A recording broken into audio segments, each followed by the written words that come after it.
नमस्ते, good morning. Good morning सभी को, वेरी गुड मॉर्निंग। ब्यूटीफुल लड़की कौन है, आप या मैं? दोनों में से कौन?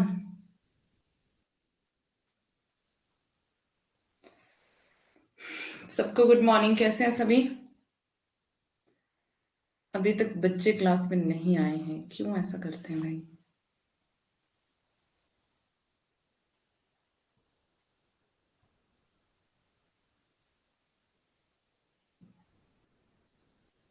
मुझे तो मजबूरी में बोलना पड़ रहा है आपको, है ना?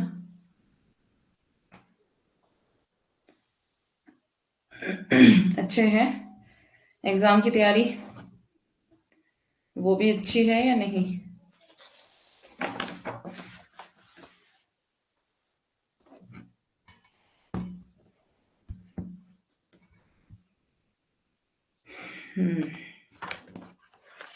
आज पढ़ेंगे महादेवी वर्मा को, सुमित्रा नंदन पंत को, और भी जहां तक हम पहुंच सकते हैं आज पहुंचने की कोशिश करेंगे। 13 क्लासेस हो चुकी, मतलब 13वीं क्लास है आज इस यूनिट पर। तो इस यूनिट को जल्दी से खत्म करके मतलब समेटना पड़ेगा फटाफट।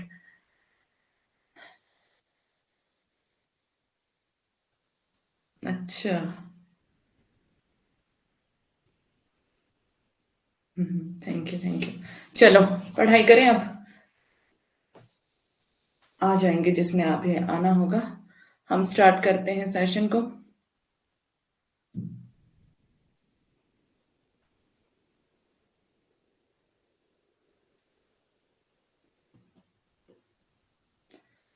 ओके। किसी का कोई सवाल?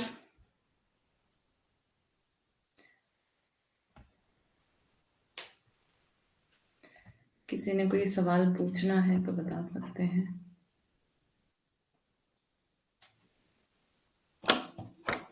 Good morning. कविताओं की इंपॉर्टेंट पंक्तियां ध्यान रखेंगे, ठीक है? ये वाली पंक्ति इंपॉर्टेंट है। यहां से इसको कर लेना, मतलब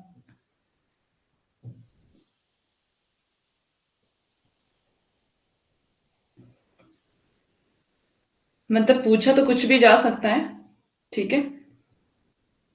कुछ भी पूछा जा सकता है, तो उसके लिए कुछ वो नहीं कर सकते, इंपॉर्टेंट थोड़ा बता सकती हूँ बस, है ना? बाकी तो आपको खुद से ध्यान रखना है। एक एक चीज को बड़े ध्यान से अगर आप पढ़ेंगे तो फिर अपने आप चीजें याद रह जाएंगी, है ना? और सबसे ज्यादा जरूरी होता है रिवीजन। जो मैंने अभी क्लास में पढ़ाऊंगी उसको रिवीजन कर ले अगर आप। मान लो अगर आपने 5-10 बार रिवीजन कर लिया ना, तो कुछ चीजें होती हैं जो हमें समझ नहीं आती हैं एकदम से, है ना? कुछ चीजें होती हैं जो हमें क्लास में भी समझ नहीं आती हैं, बट हम जब रिवीजन करते हैं तो वो चीजें हमारी क्लियर होती रहती हैं, ठीक है? नई नई चीजें हम सीखते हैं। किसी के साथ ऐसा अनुभव है? किसी ने ये अनुभव किया कभी कि हम जब रिवीजन करते हैं तो नई चीजें सीखते हैं, मतलब नए तरीके से बात समझ में आती है, बड़ी गहराई से बात समझ में आती है? ऐसा किसी के साथ हुआ है? जितनी बार भी हम रिवीजन करते हैं नए तरीके से हमें कोई भी बात समझ में आती है ना? और ज्यादा गहराई से समझ में आती है, और ज्यादा अच्छे से समझ में आती है। Good morning. जिसको तो रिवीजन करने की आदत है उसके लिए तो सही है, बट जिसको नहीं है आदत उसके लिए बहुत मुश्किल है। हाँ, तो ये आदत डालनी ही पड़ेगी आपको रिवीजन करने की। जो आप अभी पढ़ रहे हो उसको रिवीजन करो। क्लास में पढ़ोगे उसको बाद में रिवीजन करो। आप देखोगे कि जो मैम ने हमें पढ़ाया था हमें उससे भी ज्यादा अच्छे से समझ आ रही है चीजें। नमस्ते। तो जितना ज्यादा आप रिवीजन करेंगे, जितनी बार भी आप रिवीजन करेंगे, ऐसा नहीं बोल रही हूँ कि सिर्फ एक बार आपको रिवीजन करके नई चीजें, जितनी बार भी आप रिवीजन करोगे हर बार नई नई चीजें आपके सामने आएंगी। हर बार आप नई चीज सीखोगे, बड़े और ज्यादा इजी वे में, और ज्यादा इजी वे में आप चीजों को सीखते जाओगे, और अच्छे से आपको चीजें समझ में आती रहेंगी, है ना?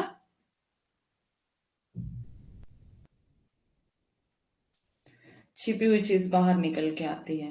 हम्म। और ज्यादा सीखते हैं हम। तो रिवीजन करने की आदत डाल लो जिसको नहीं है। जितना भी आप पढ़ते हो, आप सेल्फ स्टडी भी करते हो, उसमें भी आपको रिवीजन करना है। और अगर आप क्लास में स्टडी कर रहे हो उसका भी आपको रिवीजन करना है। ये आपके लिए फायदेमंद होगा। ठीक है, इसको मैं थोड़ा सा आपको जो इसकी यहाँ पर व्याख्या लिखी हुई है उसको देखते हैं एक बार, क्योंकि ये कल हमने पढ़ी थी कविता, और पूरी कविताओं की व्याख्या नहीं करवा पाऊंगी मैं, तो थोड़ा थोड़ा देखते चलेंगे, क्योंकि बहुत ज्यादा इस यूनिट में क्लासेस हो गई हैं और हमारी ये यूनिट भी अभी तक कवर नहीं हो रही है, तो इसको जल्दी से समेटना भी है। और यहाँ पे सब कुछ तो है ही, व्याख्या तो आपके लिए रखी है और कविताएं भी हैं। पंक्तियां आपको बहुत ध्यान से देखनी है कविताओं की, है ना। पंक्तियां, क्योंकि पंक्तियां पूछी जाती हैं और कौन सी कविता से है ऐसे पूछी जाती हैं। आगे बहुत कंफ्यूजिंग वाली कविताएं आएंगी, तो उसमें भी आपको ध्यान रखना पड़ेगा कि कौन सी कविता की कौन सी पंक्ति है ना। नोट्स बनाने की आदत नहीं है, काम चल सकता है क्या बिना नोट्स के? देखो, नोट्स बनाने की अगर आदत नहीं है तो बहुत ज्यादा प्रॉब्लम हो जाती है।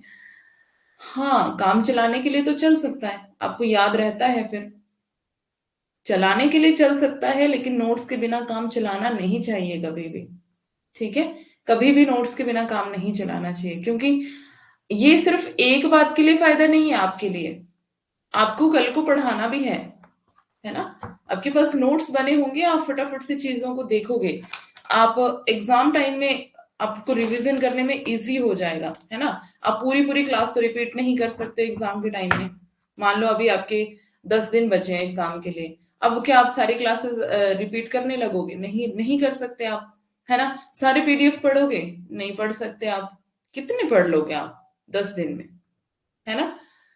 और वो सब आप नहीं कर सकते हो एकदम से, इसीलिए तो नोट्स बनाए जाते हैं, शॉर्ट नोट्स इसीलिए बनाए जाते हैं कि जो चीज आपने लॉन्ग में पढ़ी है उसको अपने शॉर्ट में अपने पास लिख लिया, जितना आपको समझ में आया उस समझ का जो अपने निचोड़ था वो आपने एक शॉर्ट तरीके से अपने पास लिख लिया, तो उसी को हम शॉर्ट नोट्स कहते हैं। और ये शॉर्ट नोट्स हमारे काम पता है कब आते हैं सबसे ज्यादा? एग्जाम टाइम में। एग्जाम टाइम में, क्योंकि आपके पास कोई और ऑप्शन नहीं है ना, आप क्लासेस रिपीट कर सकते हो, आपके पास इतनी लंबी चौड़ी पीडीएफ्स होंगी, कितनी पढ़ लोगे आप? नहीं पढ़ सकते आप, है ना। मेरी पीडीएफ तो वैसे ही 500-500 पेजेस की होती है, अब आप 500 पेज आपको तो एक दिन लगेगा और 500 पेज आप खत्म ही नहीं कर सकते हो, है ना। 100 पेज भी मुश्किल से खत्म होते हैं अगर हम ध्यान से पढ़े तो एग्जाम टाइम में ना आपको शॉर्ट नोट्स काम आते हैं, सबसे बड़ी बात यह है। आदत नहीं है, कोई बात नहीं, आदत डाल सकते हैं हम, ऐसा ऐसा कोई भी काम नहीं है जिसकी हमें आदत ना हो और हम नहीं डाल सकते हैं, है ना। तो आदत डाल सकते हैं, अभी भी कुछ नहीं बिगड़ा है। शॉर्ट नोट्स बनाओ साथ साथ में, और धीरे धीरे अपने को ठीक करो, आदत डालो, है ना। और अगर नहीं बनाए नोट्स, चल जाएगा काम, लेकिन मुश्किल हो जाएगा, है ना। उतना इजी नहीं रह जाएगा आपके लिए जितना शॉर्ट नोट्स में आपके लिए इजी हो जाएगा। चलो, ये तो रही एग्जाम टाइम की बात। इसके बाद आपको आपको पढ़ाना है कल को, है ना। पढ़ाना है तो पढ़ाने के लिए आपको क्या करना पड़ेगा? आपके पास अगर शॉर्ट नोट्स बने होंगे ना, आप चीजों को रिपीट करेंगे एकदम से, है ना। और जैसे आप चीजों को रिपीट करेंगे आपको खुद या आपको समझ आ जाएगा कि मेरे को बच्चों को क्या पढ़ाना है। तो ये एक अच्छी आदत है, सिर्फ इसी में ये मतलब सीमित नहीं है कि आपको एग्जाम टाइम में या पढ़ाने के टाइम में। वैसे ही आपको अगर नोट्स आपके पास बने होंगे ना, आप कभी भी अपने नोट्स खोल के देख सकते हो। पीडीएफ तो कभी भी कहीं भी जा सकती है, और पीडीएफ हम पढ़ भी नहीं सकते इतना ज्यादा, है ना। खो जाते हैं कविता में, पता नहीं चलता टाइम का। गुड मॉर्निंग सभी को। हाँ, ओके, डाल लूंगा आदत आज से। वेरी गुड, ये अच्छी बात है। तो ये अच्छी बात है कि आप नोट्स बनाएं, है ना। नोट्स के बिना भी बहुत लोग काम चलाते देखे हैं मैंने, मतलब मेरी खुद की नॉलेज में, है ना। है, ऐसे लोग भी हैं, बट आज तक उनका जेआरएफ नहीं हो पाया, आज तक। ठीक है, 2000 2019 से जेआरएफ की तैयारी कर रहे थे, अभी तक नेट ही होता आया है, जेआरएफ नहीं हुआ एक भी बार। क्या मतलब है इसका? नोट्स बनाने की आदत नहीं है। पढ़ लेंगे, कर लेंगे, पीडीएफ से पढ़ लेंगे और हो जाएगा, नोट्स नहीं बनते हैं। इतने आलसी प्राणी जो होते हैं ना, उनके लिए बड़ी दिक्कत हो जाती है। वो मतलब जिसको भी मैं जानती हूँ उसका आज तक जेआरएफ ही नहीं हुआ है। क्यों? क्योंकि आदत ही नहीं है नोट्स बनाने की। तो वो उनको अपने ऊपर वो होता है कि नहीं हम याद रख लेंगे सारी चीजों को। कितना याद रख पाओगे यार, इतना बड़ा दिमाग भी तो नहीं है। मतलब याद रख पाएंगे ठीक है, लेकिन आप हमेशा के लिए याद रख पाएंगे ऐसा तो पॉसिबल नहीं है ना। और जो लिखता है ना उसके माइंड में चीजें लंबे समय तक स्टोर रहती हैं, आप चेक करना कभी भी। जितना जिसको भी लिखने की आदत है ना, अगर उसको रिवीजन करने की आदत है साथ में लिखने के साथ, तो ऐसा नहीं है कि सिर्फ उसको उसी उसी टाइम में याद रहेगा। लंबे समय तक चीजें उसके अंदर स्टोर रहेंगी और उसको जो उसके जो कॉन्सेप्ट क्लियर होंगे वो बहुत ज्यादा डीपली क्लियर होंगे। ऐसा आप नोट करना खुद से। मेरा ये खुद का अनुभव है कि जब मतलब मुझे तो बहुत आदत है नोट्स बनाने की, मैं हर चीज एकदम से लिख लेती हूँ और स्पीड भी काफी है। तो फटाफट से मैं मतलब अगर मुझे पढ़ना हो तो मैं नोट्स बना लेती हूँ फटाफट। मुझे शुरू से आदत है, मेरे बिना नोट्स की मेरे से पढ़ाई नहीं होती है। तो अपना अपना सिस्टम होता है सबका, लेकिन अगर आप लिखने की आदत डालेंगे ये बहुत अच्छी बात है। लंबे समय तक अगर अगर आप चाहते हैं कि चीजें आपके माइंड में स्टोर हो तो उसके लिए आपको नोट्स बनाने पड़ेंगे, है ना। तो ठीक है, आई होप आपको बात समझ आ गई होगी। तो किस तरह से स्टडी करनी है, शॉर्ट नोट्स आप क्लास में बनाओ। अगर आप रिकॉर्डेड क्लासेस देखते हो उसमें भी आप शॉर्ट, मैं ऐसे नहीं बोल रही सारा का सारा लिखो, मतलब मुझे तो सब लिखने की आदत है, बट मैं आपको कहती हूँ कि सारा आप मत लिखो, शॉर्ट में लिखो, कि जिससे आपको चीजें याद रह जाए, है ना, कि क्या था। मतलब मोटा मोटा लिखना है। तो शॉर्ट नोट्स अगर आप बनाएंगे तो आपको एकदम से काम आएगा। आप एग्जाम के 10 दिन पहले नोट्स उठाएंगे और सारे पढ़ करके खत्म, और जैसे ही पढ़ करके खत्म हुआ तो आप एग्जाम देने चले गए, बिना जेआरएफ के आप रहेंगे ही नहीं, है ना। पर इसके साथ नोट्स के साथ आपको रिवीजन की आदत जरूर होनी चाहिए। पहले मुझे नहीं थी, लेकिन अब मैंने ये आदत डाली है और ये बहुत अच्छी आदत है। काफी टाइम से मैं ये कर रही हूँ और ये बहुत अच्छी आदत है, क्योंकि इससे मैंने काफी कुछ सीखा है। बहुत सारी चीजें जो नहीं मतलब समझ आती हैं ढंग से, अगर मान लो क्लास में समझ नहीं आती तो क्लास के बाद अगर आप 8-10 बार उसको रिपीट कर लेंगे तो आपको चीजें नए नए तरीके से समझ आने लगेंगी, है ना। मैं भी लिखे बिना नहीं पढ़ पाती हूँ। तो अपना अपना सिस्टम है, बट आदत अच्छी है नोट्स बनाने की, है ना। और लंबे समय तक अगर अगर आप चाहते हैं कि चीजें आपके माइंड में स्टोर हो और अच्छे से आपके कॉन्सेप्ट क्लियर हो तो लिखने की आदत जरूर डालें। ठीक है, चलते हैं फटाफट से। हमने पढ़ा था पीछे, मैं नीर भरी दुख की बदली। तो कवित्री यहाँ पर क्या कहती है कि कंपन में चिर शांति निवास करती है, रुदन के बाद ही दुखी मन प्रसन्नता महसूस करता है। मान लो अगर हम रो रहे हैं, दुख में रो रहे हैं, तो जैसे ही हम रो लेते हैं, आंसू निकल जाते हैं, तो क्या प्रसन्नता यानी कि खुशी हमें होने लग जाती है ना। मतलब अलग सी शांति अनुभव होने लग जाती है, अलग सी शांति अंदर आ जाती है। आपके साथ अनुभव ऐसा हुआ होगा जरूर।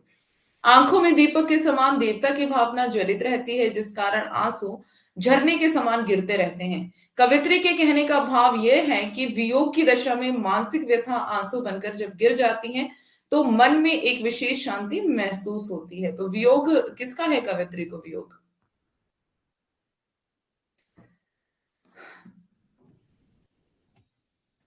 वेदना की गायिका का मानना है कि अभाव से उत्पन्न दुख अति प्रिय होता है, क्योंकि इससे प्रेमी के प्रति प्रेम दृढ़ होता है। विरही अपनी वेदना रूपी आंसू से प्रेम रूपी बेली को सींचती रहती है, जिससे प्रेमी की याद दीपक के समान आंखों में जलती रहती है। ये कौन प्रेमी है जिसकी बात यहाँ पर महादेवी कर रही हैं, किसी को पता है। साथ ही आंसू के गिरने से मन हल्का हो जाता है और कवित्री अपने अंदर एक अलौकिक शांति का अनुभव करती है। इसलिए कवित्री को बदली कहकर ये स्पष्ट कर अपने को बदली कहकर ये स्पष्ट करना चाहती है कि बदली जल बरसाकर रिक्त हो जाती है, यानी खाली हो जाती है, एम्प्टी हो जाती है, और वह आंसू बहाकर शून्यता की स्थिति प्राप्त करना चाहती है। कवित्री कहती है कि उसका हर कदम संगीत से पूर्ण है तथा उसकी सांसों से स्वप्न रूपी पुष्प की धुली यानी कि गंध निकलती है। आकाश के नए नए रंग दुपट्टा जैसे प्रतीत होते हैं, तथा मतलब कि दुपट्टे जैसे प्रतीत होते हैं, रंग बिरंगे दुपट्टे, तथा उसकी छाया में चंदन वन से आने वाली हवा पलती है। तो ये आपको पता ही है, नीर भरी दुख की बदली जो हम कविता पढ़ रहे हैं इसमें वेदना की दशा का वर्णन किया गया है। मैंने आपको बताया कि इसमें जो विरह है वो किसके प्रति विरह की बात कर रहे हैं, परमात्मा के प्रति। आपने देखा है कि महादेवी वर्मा, हमने पीछे भी पढ़ा था, कल भी पढ़ा था, आध्यात्मिक कविताएं लिखी हैं इन्होंने, है ना। आध्यात्मिक और वेदना से भरी हुई कविताएं लिखी हैं। तो इन्होंने अपने प्रियतम यानी कि अपने प्रियतम किसी मनुष्य के लिए नहीं लिखी है, अपने प्रियतम परमात्मा के लिए कविताएं लिखी हैं। परमात्मा, परम सत्ता के लिए लिखा है इन्होंने, ठीक है। तो जहां पर आपको मतलब अगर आप महादेवी को कभी पढ़ते हैं और इस प्रकार का आपको वर्णन मिलता है, तो वहां पर आपको उसको परमात्मा के साथ, परम सत्ता के साथ जोड़ देना है, ठीक है। तो अभी इसको देख लेना, मैं इसकी पीडीएफ आपको दे दूंगी, इसको आपको देखना है, खुद से पढ़ना है। मतलब मैं कविताएं कविताएं पढ़ देती हूँ जो मुझे लगेगा कि एक्सप्लेन करने वाली है, इसमें कुछ भी मतलब इजी लैंग्वेज है बिल्कुल, और कुछ एक्सप्लेन करने वाला नहीं है। आपको पीडीएफ मिल जाएगी, व्याख्या एक बार पढ़ लेना, समझ आ जाएगा, ठीक है। और इतना ज्यादा कुछ नहीं पूछा जाता है, थोड़ा पंक्तियों पे ध्यान देना और थोड़ा कॉन्सेप्ट पे ध्यान देना बस, ठीक है। अब देखते हैं इनकी अगली कविता, फिर विकल है प्राण मेरे। इस कविता का संकलन सांध्य गीत काव्य संग्रह में हुआ है। तो ये आपको ध्यान रखना है कि कौन सी कविता किसमें संकलित है, कविता का समय क्या है, और कब संकलित हुई थी, कौन से काव्य संग्रह में संकलित हुई थी, ठीक है। तो ये चीजें आपको ध्यान में रखनी पड़ती हैं। आगे है कविता पढ़ते हैं। फिर विकल है प्राण मेरे, तोड़ दो यह क्षितिज, मैं भी देख लूं उस ओर क्या है। जा रहे जिस पंथ से युग कल्प, उसका छोर क्या है। क्यों मुझे प्राचीर बनकर आज मेरे श्वास घेरे। सिंधु की निसीमता पर लघु लहर का लास कैसा।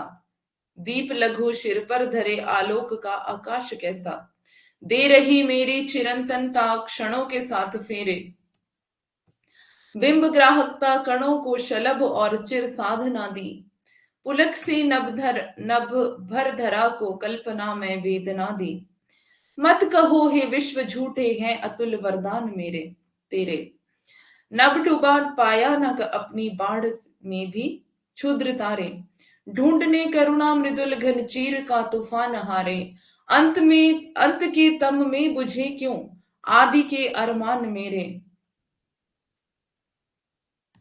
तो यहां तक ये कविता की पंक्तियां आपको बहुत ध्यान से देखनी है। फिर विकल है प्राण मेरे, हो सकता है ये वाले पूछ ले आपको पंक्तियां।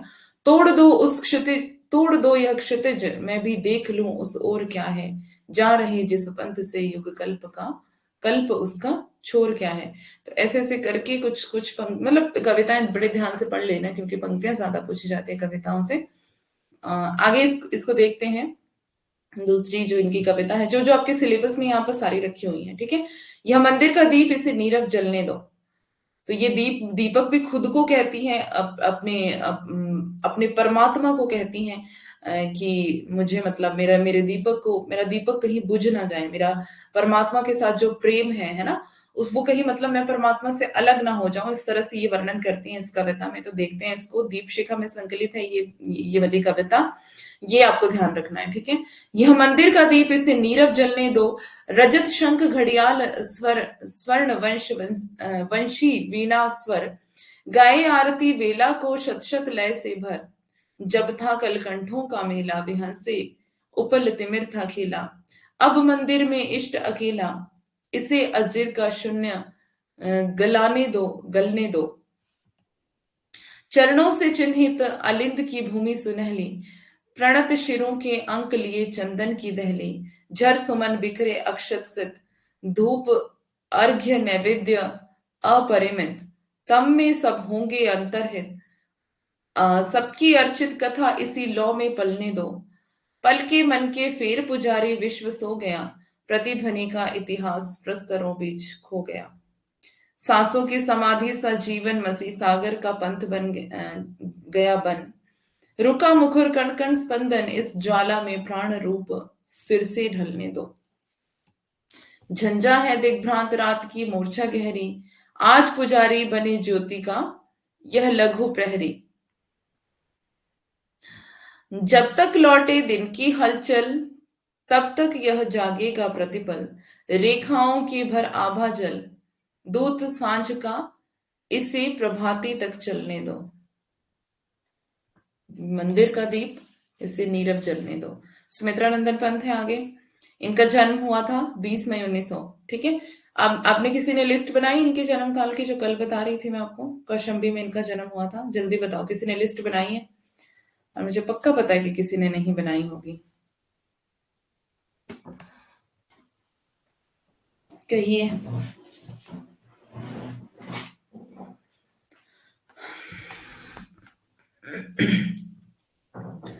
सुमित्रा नंदन पंत ऐसे दिखते थे, आपके लिए फोटो भी रखी है सामने।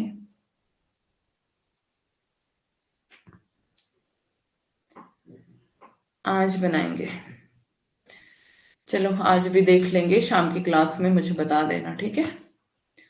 सुमित्रा नंदन पंत इकाई 5। सुमित्रा नंदन पंत का जन्म 20 मई 1900 ईस्वी में कौशाम्बी गांव में हुआ था।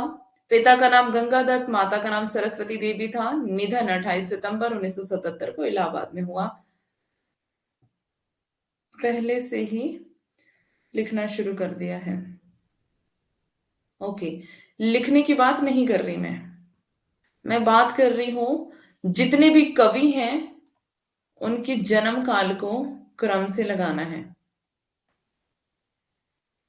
किसी के पास रामचंद्र तिवारी वाली बुक है? रामचंद्र तिवारी 900 रुपए वाली जो बुक है, गद्दे वाली, किसी के पास है? परिवर्तन और प्रथम रश्मि, हाँ जी मेरे पास है। ओके, तो जिसके पास ये वाली बुक है ना, उसके लिए थोड़ा सा इजी हो जाएगा। यहां पर आपको सारे कवियों के जन्म काल मिल जाएंगे आराम से, है ना। और बाकियों के लिए भी इजी है, मतलब ऐसे मत समझना कि हमारे लिए इजी नहीं है। जिसके पास नहीं है बुक, पांडे वाली तो होगी, नहीं होगी तो पीडीएफ होगी, पीडीएफ है टेलीग्राम पर, ठीक है। उसमें जितने भी इंपॉर्टेंट कवि हैं उनके सबके जन्म देख लेना। उसमें मतलब लगभग डेट सारी सही है, कुछ कुछ को छोड़ करके। अभी तो फिलहाल पहले यहाँ से शुरू कर लो, आधुनिक से शुरू कर लो, भारतेंदु युग से शुरू कर लो, फिर आदिकाल पे चले जाना बाद में, है ना। और मतलब रट्टा मार लो रोज, रट्टा भी मारने की जरूरत नहीं है। अगर आप कॉन्सेप्ट के साथ याद कर लेंगे, मतलब उसको ध्यान से लिख करके, फिर आप कुछ एक स्टोरी सी बना करके या फिर पहला पहला अक्षर बना करके एक लड़ी बना लेंगे, है ना। तो आपको ध्यान रहेगा कि कौन से कवि का जन्म कब है, क्योंकि जन्म काल याद करने बहुत ज्यादा जरूरी है। वो तो वैसे ही पूछे जाते हैं और क्रम से लगाने को भी आते हैं, है ना। क्रम से लगाने को आते हैं और वैसे भी, वैसे कभी कभार अकेले भी पूछ लेता है जन्म काल। तो छायावादी कवियों में, भारतेंदु युग के कवियों में, द्विवेदी युग के कवियों में, पहले इनके आपस में करो। और फिर ये तो पहले अपने अपने से करना है, भारतेंदु युग के कवियों का करो पहले, ठीक है। फिर करो द्विवेदी युग का, फिर करो छायावाद का, और फिर करो प्रगतिवाद प्रयोगवाद का, ऐसे करके। जो तार सप्तक के कवि हैं उनका भी आपको करना पड़ेगा। तार सप्तक के, पहले तार सप्तक के कवियों की तो ट्रिक भी होगी आपके पास, है ना, मैंने करवाई थी पिछले बैच में भी। तो तार सप्तक के कवियों का करो, अगर उसमें करोगे आप तो उसमें तो 28 कवि तो वैसे ही आपको याद हो जाएंगे, अगर आप तार सप्तक के कवियों को करोगे, और उसमें सारे कवि इंपॉर्टेंट है ना। सात सात है ना, और चार चार सप्तक है और सात सात कवि हैं, तो सात चौका 28, 28 कवि आपके वैसे ही हो जाने, मतलब याद हो जाएंगे आपको 28 कवि, तो बहुत बड़ी बात है ना। और फिर इनको क्रॉस करके आपको क्रम से लगाना पड़ेगा, क्रॉस करके मतलब कि छायावाद के कवियों के साथ मिला करके, भारतेंदु युग के कवियों को मिला करके, एक दूसरे के साथ मिला करके उनको क्रम से लगाना। इस तरह से भी पूछे जाते हैं क्वेश्चंस। तो एक बार पहले सिंपली क्रम से लगा लो, फिर उनकी एक लड़ी जैसी बना करके उनको याद कर लो, फिर आपके लिए थोड़ा सा इजी हो जाएगा। जिनके एक जैसे जन्म है, जैसे मैंने आपको कल बताया था, ये महादेवी वर्मा है, साथ में कौन है, हजारी प्रसाद द्विवेदी है। हजारी प्रसाद द्विवेदी का 1907 है शायद, बच्चन सिंह का 1908 है ना, बच्चन का 8 है शायद, और हजारी प्रसाद द्विवेदी का 1907 है ना। तो ऐसे करके आपको याद करना है। राम कुमार वर्मा का 1905 है। तो अगर आपको ऐसे याद हो जाएगा, ऐसे करके आप याद करोगे, 5 किसका, 6 किसका, 7 किसका है, 8 किसका है। मैम कल 1907 में दूसरा कवि हजारी प्रसाद, हाँ अभी मुझे याद आया, कल की क्लास में मैंने बच्चन बताया था ना, अभी देखो मैंने यहाँ पे सही लिख दिया। तो वो कई बार माइंड से स्लिप हो जाता है ना, बताते बताते ध्यान में नहीं रहता है कि क्या था एक्चुअल में। तो अभी देखो मैंने यहाँ पे सही सही लिखा है, हजारी प्रसाद द्विवेदी 1907 में है, बच्चन 1908 है। बच्चन का देखा था आपने, मैंने कल बच्चन बताया था। तो वो कई बार कंफ्यूजन हो जाता है ना, आगे पीछे ध्यान में नहीं रहता। मुझे भी रिवीजन किया, काफी टाइम हो गया। भोलानाथ तिवारी की है, रामचंद्र वाली मिल नहीं रही। अच्छा जी। भोलानाथ तिवारी का क्या करना है? वो तो भाषा वाली है। नहीं खरीदी। वो तो वैसे दिख जाएगी, वो सबसे मोटी बुक तो वही है, 900 रुपए की है वो उसको तो ढूंढने की जरूरत ही नहीं है, वो तो वैसे ही दिख जाएगी, बहुत मोटी है। चलो नहीं है, कोई बात नहीं, पांडे वाली बुक सबके पास है, नहीं होगी पांडे वाली, पीडीएफ है। ठीक है, पीडीएफ से देख लेना। और सभी कवियों के आप लिख लेना ये जन्म, ठीक है। और ऐसे करके याद करना, 1905 में किसका है, 6 में किसका है, पहले 1900 में किसका है, 89 में भी है, निराला का 89 है शायद। और फिर 99 में भी किसी का है, फिर 1900 में इनका है, पंत का है, ऐसे करके याद करो।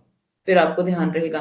पहले इंपॉर्टेंट कवियों को लो, बाकियों को बाद में, जो बैक में है उनको बाद में लेना, पहले जो मोस्ट इंपॉर्टेंट है, जैसे महादेवी है, पंत है, निराला है ना। ऐसे ऐसे कवियों को पहले, जो बहुत ज्यादा इंपॉर्टेंट है उनको लो, क्योंकि ये आपके अभी एग्जाम टाइम है, आपके लिए बहुत ज्यादा जरूरी है ये ऐसे करना।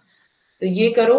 फिर ऐसा ही आपको रचनाओं के साथ करना है, जैसे कि जैसा आप अभी कर रहे हो, मतलब ये करोगे, आप जन्म काल को लगाओगे, वैसा ही आपको फिर उनकी रचनाओं के साथ भी करना है। ठीक है। तो उनकी रचनाओं के साथ आपको ऐसे ही सीक्वेंस में लगाना है रचनाओं को, है ना। तो जब आप रचनाओं को सीक्वेंस में लगाएंगे, फिर आपको रचनाएं भी ऐसे ही याद हो जाएंगी, जैसे कि आपको ये याद होंगे इनके जन्म काल, है ना। तो ये इजी तरीका है कि आप किसी चीज को याद करें। फिर भी आपको अब याद नहीं हो रहा है, तो आप क्या करो, अपने कमरे में दीवार पे चिपका लो चार्ट बना करके। ऐसे नहीं कि अब चार्ट ही बनाने में पूरा टाइम लगा लेना, थोड़ा मोटा मोटा लिखो, आपके देखने के लिए, आपको समझ आ जाए, है ना। तो ये सब मैंने किया हुआ है, इसलिए कह रही हूँ। मैंने चार्ट बनाने में कितना समय लगा दिया था, और बड़ा सुंदर सुंदर लिख करके चिपकाया था। तो उतना सुंदर लिखने की कोई जरूरत नहीं है, मतलब वही है ना, हम अपने अनुभवों से सीखते हैं चीजें। तो अब ज्यादा सुंदर लिखने के चक्कर में मत पड़ना, नहीं तो उसी में पूरा टाइम लगा दोगे।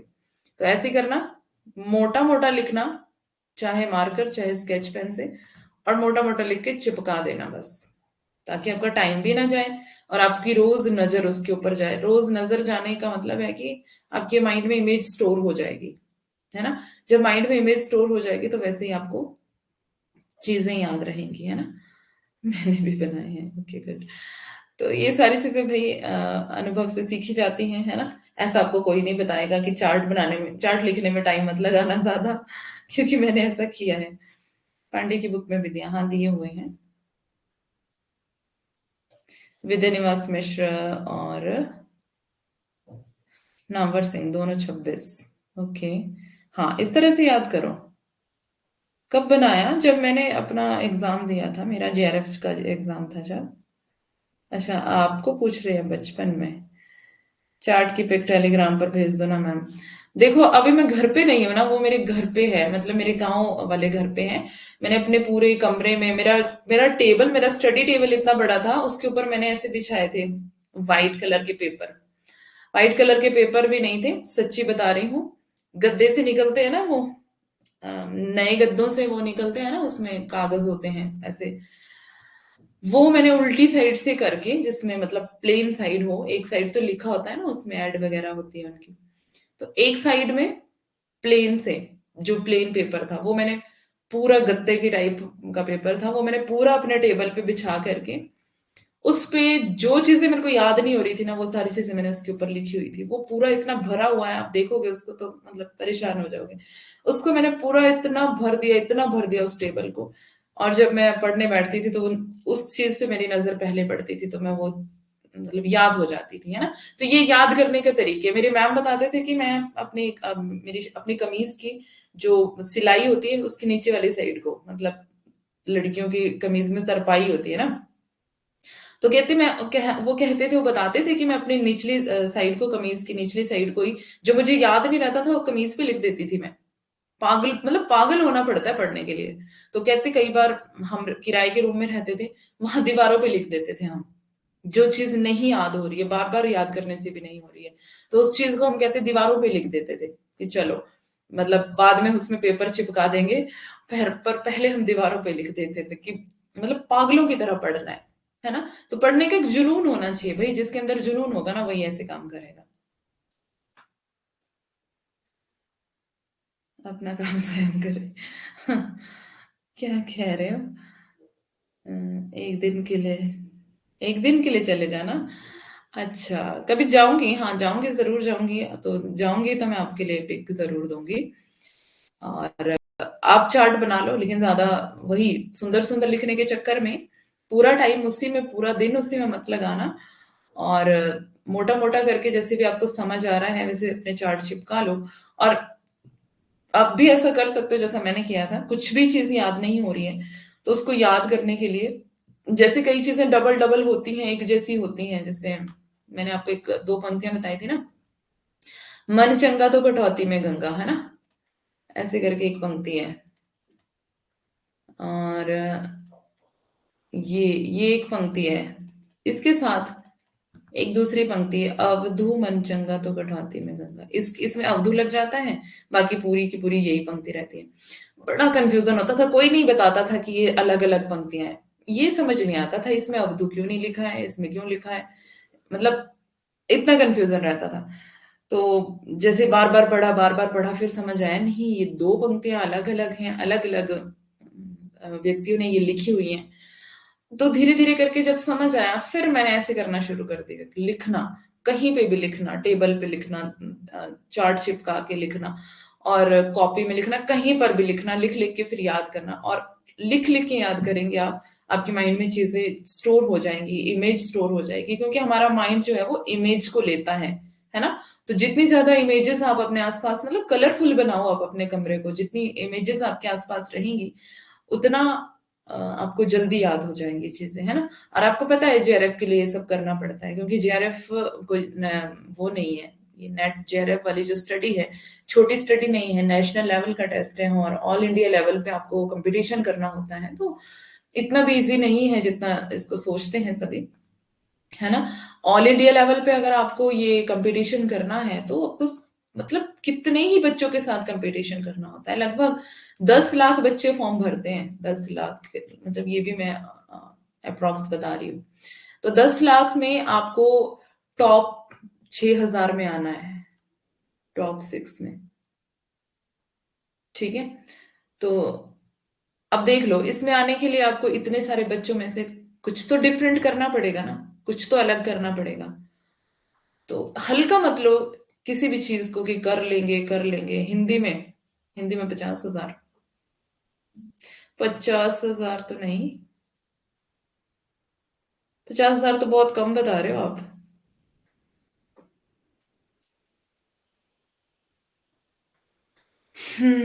Thank you very much ma'am, हम दिन लगाएंगे क्यों, आप हो तो हमारे पास, फिर किस बात की टेंशन। हम्म तो ये बात है कि ऐसी आपको बहुत सारी पंक्तियां एक जैसी मिलेंगी, बहुत सारी रचनाएं एक जैसी मिलेंगी, और कई कई कवियों की एक जैसी रचनाएं मिलेंगी, फिर आपको समझ ही नहीं आएगा कब का क्या करना है। फिर उनकी डेट्स सिर्फ डिफरेंट होगी, नाम एक जैसे होंगे, तो इसमें मतलब बहुत कंफ्यूजन हो जाता है ना। 1 लाख मतलब अब कम बता रहे हो आप बहुत, और बहुत ज्यादा बच्चे फॉर्म भरते हैं, तो उनमें से हाँ मतलब कुछ बाद में एग्जाम तक आते आते वो कम रह जाते हैं, वो अलग बात है, क्योंकि कई बच्चे पेपर नहीं दे पाते हैं, कहीं ऐसे ही भर देते हैं, मतलब खुशी खुशी में, शौक शौक में, बाद में नहीं कर पाते हैं वो, है ना। 60,000 के करीब थे। ओके।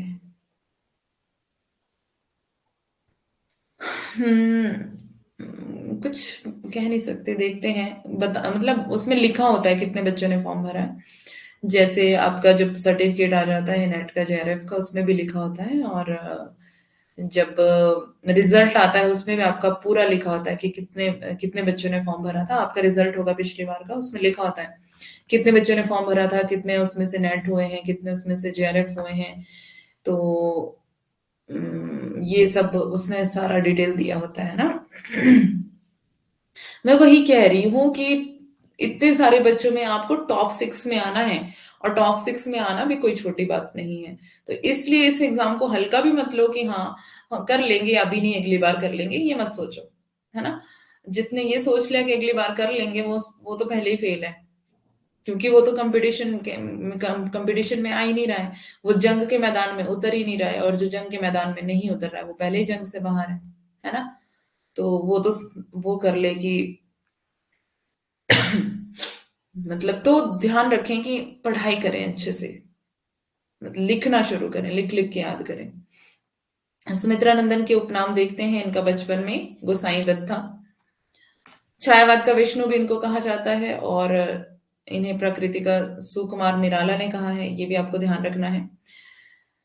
रावणार्यजन, रावणार्यजन हिंदी का वर्ड्सवर्थ, ये तो मैंने नहीं सुना था कभी अभी तक। खैर, हिंदी का वर्ड्सवर्थ, इन्हें संवेदनशील इंद्रिय बोध का कवि भी कहा जाता है। हिंदी का वर्ड्सवर्थ वर्थ तो बहुत ज्यादा इंपॉर्टेंट है। प्रकृति के सुकुमार, आपको पता ही है, इन्होंने प्रकृति वर्णन काफी किया है। इनकी पहली कविता गिरजे का घंटा 1916 में है। निराला की कौन सी कविता है जो 1916 में है? सुमित्रा नंदन पंत की गिरिजे का घंटा 1916 में है। तो निराला की कौन सी है, जल्दी से बताएंगे सभी।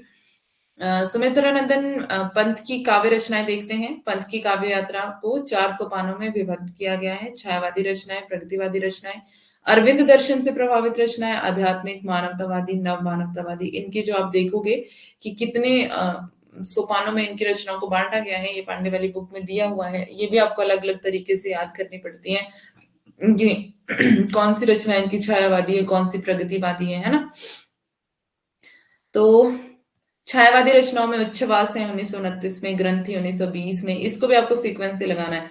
ये आगे पीछे इनकी टाइमिंग दी हुई है, और ऐसे ही आपको पांडे वाली बुक में भी ऐसे ही मिलेगी आगे पीछे। तो आपको खुद से इसको सीक्वेंस में लगाना है। पहले 1920 वाली आएगी ना, उसके बाद आएगी 27 वाली, फिर आएगी 28 वाली, फिर 29 वाली, फिर 32 वाली, इस तरह से इसको कर लेना है आपको। पहले ग्रंथि आएगी, फिर वीणा, फिर ये पल्लव, ग्रंथि, वीणा, पल्लव का गुंजन, इस तरह से मैंने इसको याद किया था। अब आप कैसे करना चाहते हैं वैसे कर सकते हैं, ठीक है।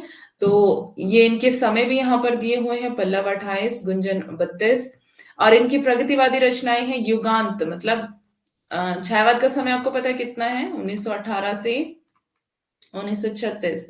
तो सॉरी 36, तो 36 में क्या होता है, छायावाद समाप्त हो जाता है। तो युगांत यानी कि एक युग की समाप्ति हो गई, है ना। तो ये युगांत, 36 में छायावाद समाप्त हो गया, एक युग की समाप्ति हो गई। तो युगांत का समय कितना रहा, 36। अब 36 में कितनी रचनाएं और हैं, है ना, वो देखो। देखो कामायनी है, 35 में है, 36 में शायद सरोज स्मृति है ना। इस तरह से क्या करो, याद करो, को रिलेट करके चीजों को याद करो। कौन सी रचना, किसी ने मुझे अभी तक निराला की 1916 वाली कविता नहीं बताई, है ना। और बातें करनी हो ना तब आप एकदम कमेंट करते हो, अगर आपको काम की बात पूछ ली जाए तो कोई इतना भी नहीं बोलता कि मैम हमें नहीं पता है, और ये बहुत अच्छी बात नहीं है। युगवाणी 1939, ग्राम्या 1940, अरविंद दर्शन से प्रभावित है अंतश चेतनावादी रचनाएं, स्वर्ण किरण 1947, स्वर्ण धूलि भी 47 में है, युगांतर 48 में है, और युगपथ भी 48 में है। तो दो रचनाएं 47 हुई और दो रचनाएं 48 हुई। युगांतर और युगपथ दोनों एक जैसी भी हैं, है ना। जूही की कली आपके सिलेबस में है, जूही की कली 1916, जिसमें इन्होंने मुक्त छंद का प्रयोग किया है निराला ने, पता है, ये तो पता होगा, मुक्त छंद का प्रयोग किया था। और इस कविता को छपने के लिए महावीर प्रसाद द्विवेदी ने मना कर दिया, ये पत्रिका यानी कि सरस्वती पत्रिका में नहीं छपेगी जूही की कली। क्यों नहीं छपेगी, अश्लीलता का आरोप लग गया था इसके ऊपर, है ना। तो क्यों उन्होंने लगाया पता नहीं, आज तक कोई नहीं समझ पाया कि अश्लीलता का आरोप क्यों लगाया। ऐसा कुछ अश्लीलता वाला नहीं है इसमें, कविता अगर आपने पढ़ी होगी तो। जूही की कली 1916 में है, ठीक है। और हमने पंत की कौन सी कविता देखी 1916 में, अब बताओ, अब देखती हूँ मैं आपका दिमाग। ओके, आध्यात्मिक, मानवतावादी, नव मानवतावादी रचनाएं इनकी कौन सी है, रजत शिखर 1951, अतिमा 55, वापी कौन सी रचना है, कला और बूढ़ा चांद 1959, चिदम्बरा 1959, लोकायतन 1964। नाट्य रचना है इनकी ज्योत्सना, ज्योत्सना इनका नाटक है 1934 में, ध्यान रखेंगे।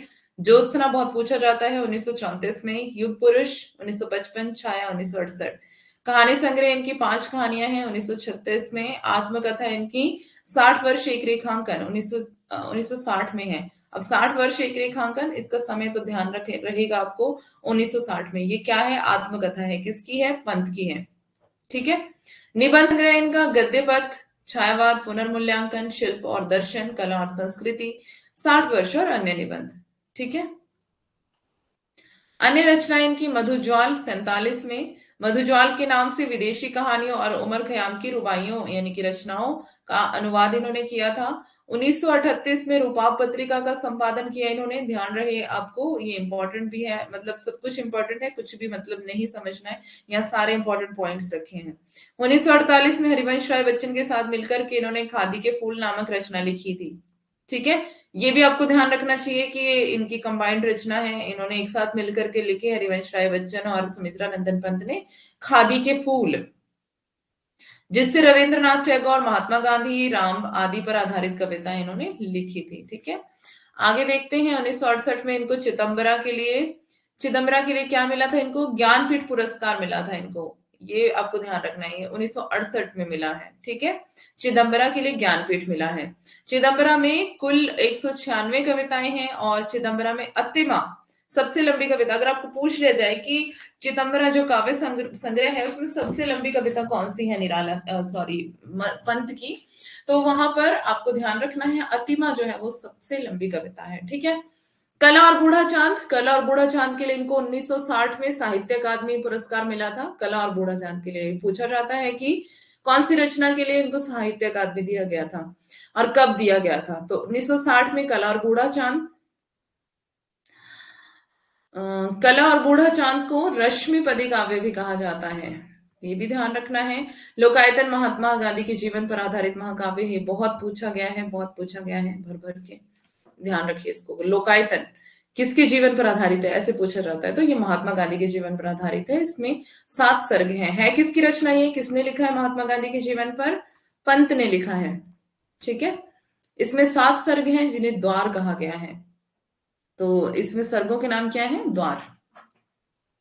इसके 2 भाग हैं, देखो रिवीजन कर लेना क्लास के बाद, ठीक है, तब याद रहेंगी चीजें। इसके 2 भाग हैं। बाह्य परिवेश 1961 में, इसमें कुल 3 सर्ग हैं। इसमें गांधी द्वारा विलायत में विषवासनाओं में डूबने का चित्रण है। अंतःचेतना 1964 में, इसमें कुल 4 सर्ग हैं जिसमें गांधी जी के हृदय परिवर्तन का चित्रण है। इस रचना के लिए 1966 में सोवियत लैंड नेहरू पुरस्कार मिला था। ठीक है। अंतःचेतना के लिए कौन सा मिला? सोवियत लैंड नेहरू पुरस्कार। 1961 ईस्वी में पद्म भूषण से इनको सम्मानित किया गया। 1950 ईस्वी से 1967 में ऑल इंडिया रेडियो से ये जुड़े रहे। गुंजन इनकी रचना है ना, ग्रंथि, वीणा, पल्लव, गुंजन, है ना। तो गुंजन इनकी जो चौथे नंबर पे कही मैंने। गुंजन को छायावाद और प्रगतिवाद का संधि स्थल कहा जाता है। तो मतलब ये छायावाद और प्रगतिवाद के बीच की रचना है, तो इसको क्या क्या कहा जाता है? संधि स्थल। तो इसको किसी भी तरीके से आप याद कर लेना कि गुंजन हुआ था और छायावाद में गुंजन हुआ और प्रगतिवाद की शुरुआत हुई। इस तरह से कुछ भी आप करके कोई भी निमोनिक आप बना सकते हैं अपने याद करने के लिए। ठीक है। युगवाणी रचना में पंत ने प्रगतिवाद को अपने युग की वीणा कहा है। तो युगवाणी को क्या कहा है इन्होंने? प्रगतिवाद को अपने युग की वीणा कहा है। आगे है, पंत द्वारा रचित पल्लव की भूमिका को छायावाद का मैनिफेस्टो कहा जाता है। तो जो पल्लव इनकी रचना है, पल्लव जो इनकी रचना है 28 इसका समय है शायद, उसकी भूमिका में उसकी भूमिका को, पल्लव की भूमिका को क्या कहा इन्होंने? छायावाद का घोषणा पत्र, मैनिफेस्टो, घोषणा पत्र। छायावाद की घोषणा हो गई अब, है ना। तो पल्लव की भूमिका को कहा है इन्होंने छायावाद का मैनिफेस्टो या फिर घोषणा पत्र। इंपॉर्टेंट पॉइंट्स हैं सारे, कोई भी पॉइंट ऐसा नहीं है कि छोड़ने वाला है, सबके सब आपको देखने पड़ेंगे, याद करने पड़ेंगे। पल्लव को प्रकृति की चित्रशाला भी कहा जाता है। तो एक तो उसको पल्लव की भूमिका को, नॉट पल्लव को, अकेले पल्लव को नहीं, पल्लव की भूमिका को छायावाद का घोषणा पत्र कहा जाता है। और यहां पल्लव की बात हो रही है, यहां भूमिका की बात नहीं हो रही है। इसको प्रकृति की चित्रशाला कहा गया है। ठीक है। ये सारी चीजें आपको पॉइंट बाय मतलब पॉइंट से याद रहनी चाहिए। युगांत जो है, मैंने बताया कि जो 1918 से छायावाद की शुरुआत होती है, 1936 में अंत हो जाता है। तो युगांत 1936 में एक युग का अंत हो गया, 1936 में एक यानी कि छायावाद का अंत हो गया। तो युगांत जो इनकी रचना है वो 1936 में है, को छायावाद की मृत्यु का घोषणा पत्र कहा जाता है। तो छायावाद की मृत्यु का वही युगांत है ना, युग का अंत हो गया यानी कि छायावाद का अंत हो गया। तो ये आपको याद रह जाएगा। पंत ने निराला के मुक्तक छंद को आरंभ में रबड़ या केंचुआ छंद कहा है, किंतु निराला के बाद मुक्त छंद में रचना करने वाले दूसरे कवि पंत ही थे। पंत का मतलब पहला तो किसने कहा? पंत ने निराला के मुक्तक छंद को आरंभ में रबड़ या केंचुआ छंद कहा था। देखो, सबसे पहले मुक्त छंद का प्रयोग निराला ने किस में किया था? मुक्त छंद का प्रयोग मतलब क्या हो गया? छंदों से मुक्त कविता, है ना। तो जूही की कली हमने पीछे भी देखा था, जूही की कली में 1916 में, और 18 से मानी जाती है शुरुआत छायावाद की। ठीक है, तो जूही की कली का समय है 1916। तो इसकी इन्होंने मतलब एक तरह से निंदा ही करी होगी, है ना, निराला की, कि ये तो मुक्त छंद जो है वो रबड़ या केंचुआ छंद है, इसको खींचा जा सकता है ना। तो ये इन्होंने क्या कह दिया इसको, मतलब इनकी जो निराला के मुक्त छंद को क्या कह दिया इन्होंने, पंत ने, कि रबड़ रबड़ या फिर केंचुआ छंद है। किंतु निराला के बाद इन्होंने ही मुक्त छंद का प्रयोग किया, बाद में ये खुद ही उस रास्ते पर आ गए। ध्यान रहेगा, पंत का प्रिय छंद कौन सा है? रोला छंद। ये भी आपको ध्यान रखना है। हिंदी में मूर्त के लिए अमूर्त उपनामों का, उपमानों का प्रयोग, उपमान है ना, जो हम क्या देते हैं, किसी चीज की उपमा देते हैं, तो उसका उपमानों का प्रयोग सबसे पहले किसने किया? सुमित्रा नंदन पंत ने किया। पल्लव कविता प्रकृति, प्रेम और रहस्यवादिता से संबंधित कविता है। गुंजन कविता में प्रकृति से मोह खत्म होता दिखाई देता है। इसमें शोषित वर्ग के प्रति संवेदना का भाव आ जाता है।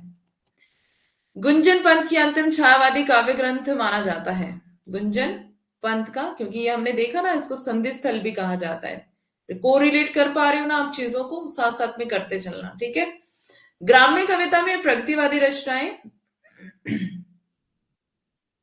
ग्राम्य कविता में प्रगतिवादी रचनाएं हैं, इसमें किसान और मजदूरों से संबंधित रचनाएं हैं, इसमें कविताएं हैं चरखा, वे आंखें इत्यादि। ग्राम्य है ये, ग्राम्य, ग्राम्य, ठीक है। पंत ने अपनी भाषा को चित्र भाषा कहा है। अनुप्रास इनका प्रिय अलंकार है। इनका प्रिय छंद रोला और इनका प्रिय अलंकार अनुप्रास। प्रिय है तो मतलब उन्होंने ज्यादा उसी को यूज किया होगा, है ना, ये भी एक लॉजिक है। तो आचार्य रामचंद्र शुक्ल के शब्दों में शुक्ल क्या कह रहे हैं इनके बारे में? युगवाणी में प्रतिवाद का सैद्धांतिक रूप है। प्रगतिवाद होगा यहां, प्रगतिवाद का। तो ग्राम्य में उसका प्रायोगिक रूप दिखाई देता है। अच्छा, यहां पर है पंत बचपन में जिस घर में रहते थे उस घर को सुमित्रा नंदन पंत वीथिका के नाम से इन्होंने संग्रहालय बना दिया था। वीथिका क्या होती है? गैलरी होती है ना। वीथी, वीथी या फिर वीथिका, गैलरी। तो पंत जो है बचपन में जिस घर में रहते थे उस घर को सुमित्रा नंदन पंत वीथिका के नाम से, मतलब वीथिका उसका नाम रखा हुआ था उन्होंने, तो संग्रहालय बना दिया था। अब आगे इनकी कविता को देखते हैं हम। द्रुत झरो जगत के जीर्ण पत्र, इस कविता का रचना काल 1934 है। समय इसका, इस कविता का संकलन युगांत काव्य संग्रह 1934 और पल्लव काव्य संग्रह 1940, मतलब कि दो काव्य संग्रहों में इसका संकलन हुआ है, ठीक है। अब देखते हैं कविता की कुछ, कविता की मतलब पंक्तियां, यानी कि कविता को ही पढ़ लेते हैं, उससे पंक्तियां भी दिख जाएंगी हमें। द्रुत झरो जगत के जीर्ण पत्र, हे शस्त्र ध्वस्त, हे शुष्क शीर्ण, हिमपात पीत मधुबात भीत, तुम वीत राग जड़ पुरा चीन, निष्प्राण विगत युग मृत विहंग, जड़ नीड शब्द और श्वासहीन, च्युत अस्त व्यस्त पंखों से तुम झरझर अनंत में हो विलीन, कंकाल जाल जग में फैले, फिर नवल रुधिर पल्लव लाली। प्राणों की मर मर मर मर से मुखरित, जीव की मांसल हरियाली। मंजरित विश्व में यौवन के जग कर जग का पिक मत वाले, निज अमर प्रणय स्वर मदिरा से भर दे फिर नवयुग की प्याली। परिवर्तन कविता देखते हैं। परिवर्तन, यह कविता 1924 में लिखी गई है। रोला छंद में रचित ये लंबी कविता है। यह कविता पल्लव नामक काव्य संग्रह में संकलित है। परिवर्तन कविता को समालोचकों ने एक ग्रैंड महाकाव्य कहा है। स्वयं पंत जी ने इसे पल्लव काल की प्रतिनिधि रचना माना है। परिवर्तन को कवि ने जीवन का शाश्वत सत्य माना है। यहाँ सब कुछ परिवर्तनशील है। इसमें परिवर्तन के कोमल और कठोर दोनों रूपों का चित्रण है। परिवर्तन को रोकने की क्षमता किसी में भी नहीं है ना, परिवर्तन होता चला जाता है। आज कहाँ वह पूर्ण पुरातन, वह सुवर्ण का काल, भूतियों का दिगंत छवि जाल, ज्योति चुंबित जगती का भाल। राशि राशि विकसित वसुधा का वह यौवन विस्तार, स्वर्ण की सुषमा जब साभार करा पर करती थी अभिसार। प्रसूनों में शाश्वत श्रृंगार, स्वर्ण भृंगों में गंध विहार, गूंज उठे थे बारंबार सृष्टि के प्रथमोद्गार। नग्न सुंदरता थी सुकुमार, रिद्धि और सिद्धि अपार। आए विश्व का स्वर्ण स्वप्न संस्कृति का प्रथम प्रभात, कहा वह सत्य वेद विख्यात। दुरित दुख दैन्य ना थे जब ज्ञात, अपरिचित जरा मरण भ्रूपात। हाय अब मिथ्या बात, आज सरता सरता सुनी सांस। वही मधुर ऋतु की गुंजित डाल, झुकी थी जो यौवन की भार। अकिंचनता में निज तत्काल, सिंगार उठती जीवन है भार। आज पावस नद के उद्गार, काल के बनते चिन्हकाल। प्रातः का सोने का संसार, जला देती संध्या की ज्वाल। अखिल यौवन के रंग उभार, हड्डियों के हिलते कंकाल। कच्चों के चिकने काले व्याल, केंचुली कांस सिवार। गूंजते थे सबके दिन चार, सभी फिर हाहाकार। आज बचपन का कोमल गात, जरा सा पीला पात। 4 दिन सुखद चांदनी रात, और फिर अंधकार अज्ञात। शिशिर सा झर नैनों का नीर, झुलस देता गालों के फूल। प्रणय का चुंबन छोड़ अधीर, आधार जाते अधरों को भूल।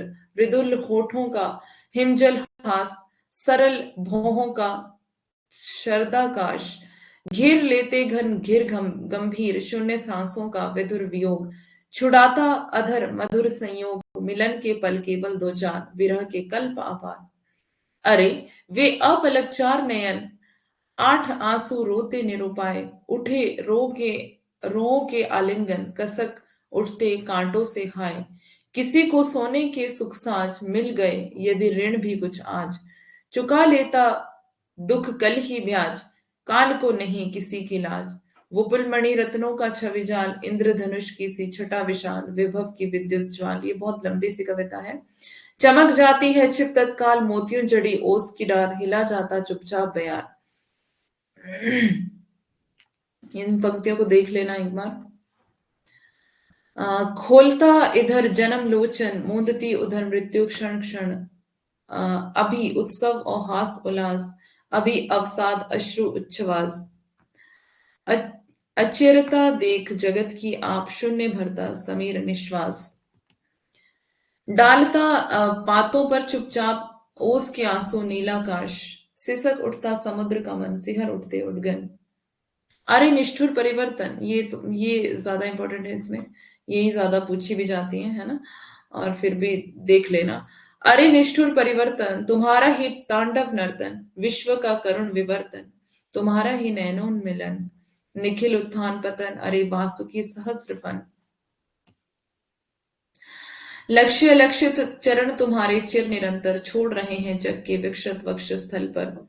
शत शत फेनोच्छ्वासित स्फीत फुत्कार भयंकर, घुमा रहे हैं घनाकार जगती का अंबर। मृत्यु तुम्हारा गरल दंत कंचुक कल्पांतर, अखिल विश्व की विवर वक्र कुंडल दिग्मंडल। अह दुर्जय विश्वजित नवाते, शत सुरवर नरनाथ तुम्हारे इंद्रासन तलमात। घूमते शत शत भाग्यनाथ सतत रथ के चक्रों के साथ। तुम निशंस से जगती पर चढ़ अनियंत्रित करते हो संस्कृति को उत्पीड़न मत पद मर्दित। नग्न नगर कर भग्न भवन प्रतिमाएं खंडित हर लेते हो वैभव कला कौशल चिर संचित। आदि व्याधि बहुवृष्टि वात उत्पात अमंगल, वन ही बाढ़ भूकंप तुम्हारे विपुल सैन्य दल। ये भी पंक्तियां देख लेना। ये वाली पंक्तियां मैंने देखी है पेपर में। अरे निरंकुश पदाघात से जिनके वहबल, हिल हिल उठता है टलमल, पद दलित धरातल। जगत का अविरत हृदकंपन, तुम्हारा ही भय सूचन, निखिल पलकों का मौन पतन, तुम्हारा ही आमंत्रण। कितनी है और बहुत लंबी है ना। यहाँ पर आकर के खत्म होती है ये। हम्म।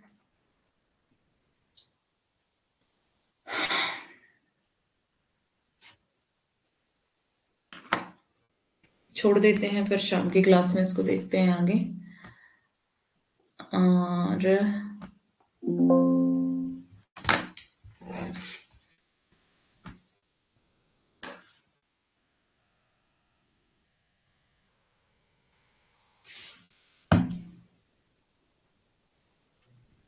क्या है, आज मधु भट्ट ने पति संग चंदा देखा।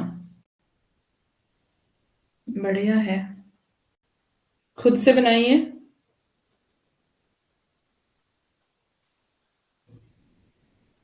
खुद से बनाइए।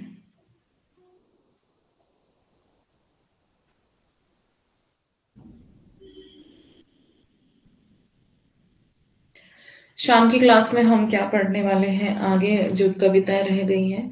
मतलब मैं कुछ कुछ कविताओं की व्याख्या करवाऊंगी, एक दो बस, है ना। ज्यादा अगर मैं करवाने लगी तो फिर बहुत ज्यादा टाइम लग जाएगा। ठीक है। तो इसलिए क्या क्या कहा है आप लोगों ने, बातें मत किया करो यार ज्यादा। क्या है, ज्यादा ही ऊपर हो गया।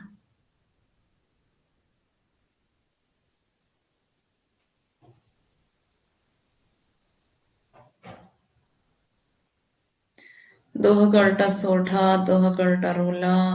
क्या है ये सब। ध्रुत का मतलब, ध्रुत का मतलब होता है जैसे जीर्ण, गले सड़े, लाइक ऐसे वाले पत्ते। मैं लिख नहीं पा रही, क्या था ये तो ऊपर नीचे हो रहा है। मैं लिख नहीं पा रही हूँ मैम। क्यों नहीं लिख पा रही भाई, जल्दी जल्दी स्लाइड जा रही है। तो कविता मत लिखो ना आप, कविताएं मत लिखो।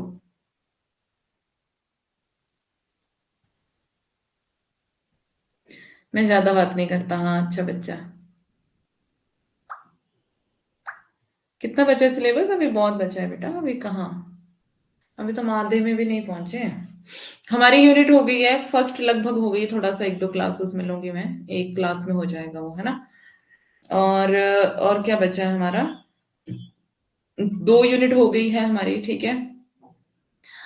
और कौन सी होगी, सात और आठ हो गई है, पांच भी लगभग हो ही गई है, ठीक है। अभी हमारी पांच यूनिट्स और रहती है, छोटी छोटी यूनिट्स हैं, हम ज्यादा बड़ी नहीं है, बस ये बड़ी थी जिसको हम अभी कर रहे हैं, और सेकंड यूनिट बड़ी थी, बाकी सब छोटी छोटी है, उनको हम जल्दी खत्म कर लेंगे। जो 10वीं यूनिट है उसमें भी कुछ खास ज्यादा नहीं है, मतलब इंपॉर्टेंट चीजें ही करवाऊंगी मैं, बहुत ज्यादा डीपली भी नहीं जाएंगे हम, जितना आपके एग्जाम के लिहाज से इंपॉर्टेंट है वो हो जाएगा, है ना। ये, हाँ यूनिट तीन भी है, चार भी है अभी, छह भी है अभी। निबंध और हमने नहीं किए हैं ना, उपन्यास भी नहीं किए हैं, निबंध भी नहीं किए हैं, तो हो जाएगा। टेंशन मत लो, है ना। अभी हमारे पास ये वाला पूरा महीना है, तो इस महीने में हम पूरा खत्म कर लेंगे, फिर नेक्स्ट हम रिवीजन करेंगे, एक महीना हम पूरा रिवीजन को देने वाले हैं। तो देखते हैं, तब तक आप अपना वो करते रहो साथ साथ में, मतलब अपनी पढ़ाई करते रहो, ऐसे ट्रिक्स बना करके खुद ही, है ना? एक दूसरे को ट्रिक्स बताया करो। आपको ग्रुप दिया हुआ है डिस्कशन करने के लिए, आप डिस्कशन करते ही नहीं। पहले मुझसे बनवाया बनवाया ग्रुप, डिस्कशन किया करो, क्वेश्चंस शेयर किया करो, है ना? और ट्रिक्स जब जिस जिसको आती हैं, जिस जिसने बनाई हैं, एक दूसरे के साथ शेयर किया करो, है ना? फैमिली की तरह, कि ऐसे मत सोचो कि हाँ साथ में आप हो, एक दूसरे के साथ तैयारी कर रहे हो, तो डिस्कशन करके एक दूसरे को ट्रिक्स बताओ, अपनी ट्रिक्स एक दूसरे को और पढ़ा दो। अच्छा, मैं तो पढ़ा लूंगी। यहाँ पे बाय बाय करके सब चले गए हैं। टेलीग्राम पर ग्रुप है ना, हिंदी फिलर फॉर्म नाम से ग्रुप है टेलीग्राम पे, तो उसको ज्वाइन कर लो, ठीक है? वहां पर ट्रिक्स बता दिया करो, एक दूसरे को याद करो, कैसे याद करना है वो सब बताओ। मुझे भूख लगे, मुझे भी भूख लगी है, चलो जाओ, मैं भी अपने खाना खाते हैं, अपने अपने घर जाओ सभी। तो शाम की क्लास में मिलते हैं, शाम को जल्दी आ जाना, और बातचीत ज्यादा मत किया करो क्लास में, क्योंकि हमें सिलेबस कवर करना है ना? नहीं गए मैम? अच्छा, इवनिंग लीजिए। हाँ, इवनिंग में ही लेने वाली हूँ। चलो ठीक है, मिलते हैं इवनिंग में। Bye bye, take care, have a nice day. पढ़ाई करना अच्छे से, खाना पीना अच्छे से ध्यान रखना। बाय।